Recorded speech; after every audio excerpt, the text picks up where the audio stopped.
ইরানে সরকার বিরোধী বিক্ষোভ নিয়ন্ত্রণে এলেও পাল্টাপাল্টি হুমকিতে ওয়াশিংটন তেহরানের মধ্যে বাজছে যুদ্ধের দামামা। এর মধ্যে বিমানবাহী রণতরী আব্রাহাম লিঙ্কন সহ বড় মার্কিন নৌবহর পাঠানোর খবরে যুদ্ধের শঙ্কা প্রকট আকার ধারণ করেছে।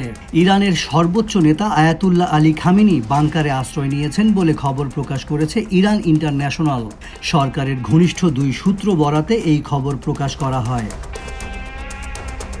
ভারতের মুম্বাইয়ে নিযুক্ত ইরানের কনসাল জেনারেল সাইদ রেজা মোশায়েব দাবি করেন, ইরান ভয় পায় না, আর বাংকার ছাড়াই খামেনির নিরাপত্তা নিশ্চিত করা হয়েছে।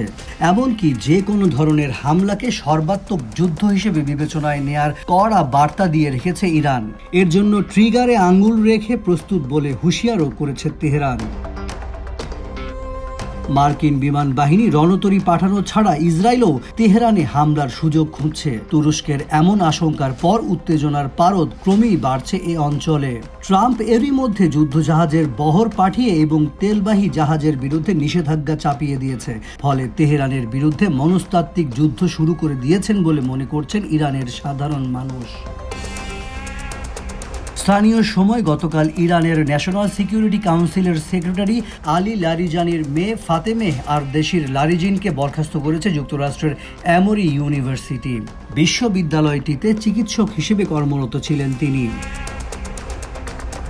এদিকে ইরানে সরকার বিরোধী বিক্ষোভ উত্তেজনা কমলেও ইসলামী প্রজাতন্ত্রের অপসারণের আহ্বান অব্যাহত রেখেছেন যুক্তরাষ্ট্রের নির্বাসিত যুবরাজ রেজা পাহলভি।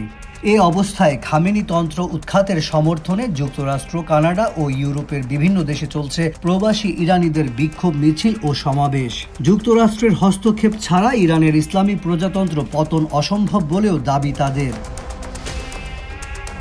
যুক্তরাষ্ট্র ইরান উত্তেজনা ঘিরে মধ্যপ্রাচ্য সংকট ঘনীভূত হতেই শনিবার ইসরায়েল, সংযুক্ত আরব আমিরাত এবং সৌদি আরব সহ মধ্যপ্রাচ্যগামী ফ্লাইট বাতিল করেছে লুফথানসা, এয়ার ফ্রান্স, KLM এবং সুইস সহ বেশ কয়েকটি ইউরোপীয় বিমান সংস্থা।